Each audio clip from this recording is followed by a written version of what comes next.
तो आज हम दूरवा संस्कृत सामान्यम के अंतर्गत दशम कक्षाया के अंतर्गत हमने जो पहले पढ़ा हुआ था वह था नैगुद वृक्षा पाठ द्वितीय बरगद का पेड़, जो कि कथा बलरी से था। ये कथा थी। और जैसे कि आप पिक्चर में देख रहे हैं, मैंने आपको पढ़ाया था कि हमें प्रकृति की रक्षा करनी चाहिए, झाड़ पेड़ पौधों को लगाना चाहिए। हमें अपने आसपास के जो झाड़ पेड़ पौधे लगे हैं उनको काटना नहीं चाहिए, बल्कि उनकी रक्षा करनी चाहिए। क्यों करनी चाहिए? क्योंकि हमको जो वृक्ष है वो बहुत कुछ प्रदान करता है, हमको ही नहीं समस्त प्राणी मात्र को बहुत कुछ प्रदान करता है, इसलिए हमें इनकी हमेशा रक्षा करनी चाहिए। इस पाठ के आज हम प्रश्नोत्तरों को पढ़ेंगे और समझेंगे। वृक्षग्राम में काय का वृक्ष था? तो ग्रामे नैगुद वृक्ष आसीत् ते मार्गयामासं परिहन्ति स्म पथिकः, मतलब राहगीर को। कहस्य ध्वनि अंतरिक्षम अप्रस्यत, किसकी ध्वनि पूरे में गूंज गई थी? काकस्य की। प्रकृति दत्त वरः का, प्रकृति के द्वारा प्रदत्त क्या है? वृक्ष। वृक्षा तरु पत्राणि खादन कह नंदती स्म, जो नीचे पत्तियों को खा रहा था वो किसका पुत्र था? अजा पुत्र है ना, बकरी का बच्चा। एक वाक्येन उत्तरम लिखत सर्वे काकस्य निर्णय स्वीकृत, सर्वस्य सर्वे अजस्य निर्णय स्वीकृत, सब ने बकरी के बच्चे की निर्णय को स्वीकार किया। कह वृष्टि वर्षति, कौन वृष्टि करता है? वर्षा कौन करता? वरुण देव वृष्टिम वर्षति। वृक्षस्य आधारभूता का, वृक्षस्य आधारभूता भूमाता, कौन होती है वृक्ष की आधारभूता? भूमाता।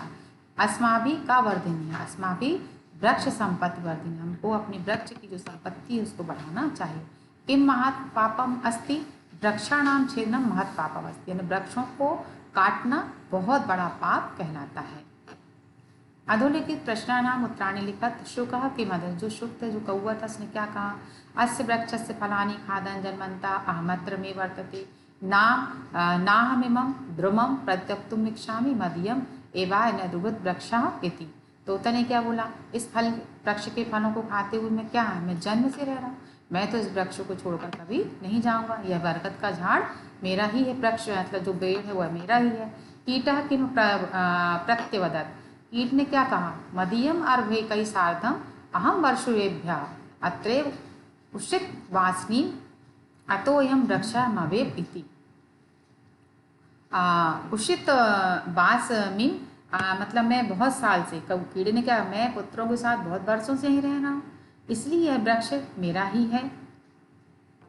प्रदत्त शब्द ही रिक्त स्थानी पूर्यत, यहाँ पर आपको कुछ शब्दों के वो दिए हुए हैं ऊपर और लिखे हुए भी हैं, आपको इसका जो सही उत्तर है उसको इसमें भरना है। जैसे शाखांतरम खालिस्तान एवं एका कीट अवदत्, चक्रम पथिका खालिस्तान परहन्ति स्म मार्गयासम पक्षिणः शाखासु खालिस्तान विरच्य वसन्ति स्म निडानी, वायु खालिस्तान ददाती, क्या देती है? अनिलम यानी हवा।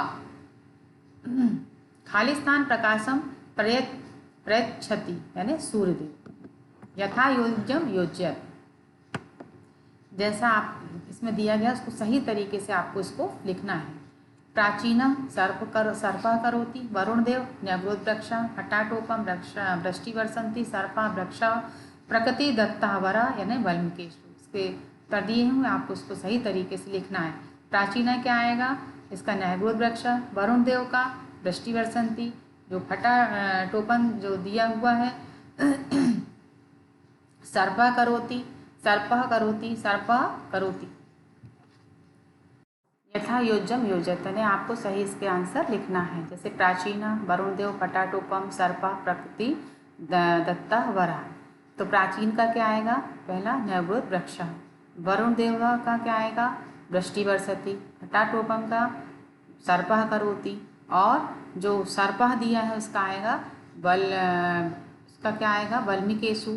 और प्रकृति दत्त वरः का क्या आएगा? इसका आएगा वृक्ष, प्रकृति के द्वारा प्रदत्त क्या है हमको? वृक्ष। चलिए आगे देखते हैं। शुद्ध वाक्य नाम समक्षम आम, अशुद्ध वाक्य नाम समक्षम नायति लिखत। शुकस्य ध्वनि अंतरिक्षम अस स्पृशत, शुकस्य ध्वनि अंतरिक्षम अस स्पृशत।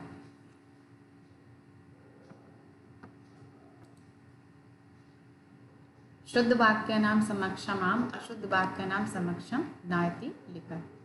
शुकस्य ध्वनि अंतरिक्षम अस स्पृशत, कीटः अर्भैकैः सार्धं वसति स्म।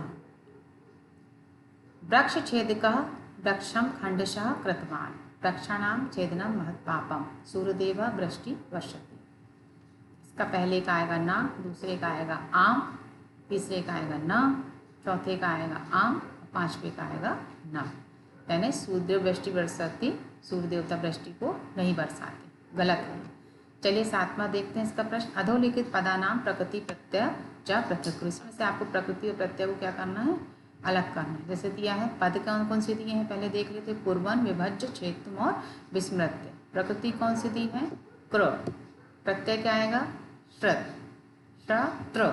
फिर विभज्य पदम दिया है, प्रकृति क्या आएगी, विधन भज। प्रत्यय क्या आएगा, ल्यव। छेतु, छेद, प्रकृति इसकी क्या आएगी, छेद। प्रत्यय क्या आएगा, तुमुन प्रत्यय। विस्मृत्य, विधन, स्मृ। कौन सा प्रत्यय आएगा, लृ प्रत्यय। इस प्रकार से इसको आपको पूरा करना है। अधोलिखित पदानाम संधि विच्छेदम कृत्वा संधि नाम करो। अधो संधि विच्छेद जो दिए हुए हैं इसके सामने उसकी संधि को आपको लिखना है।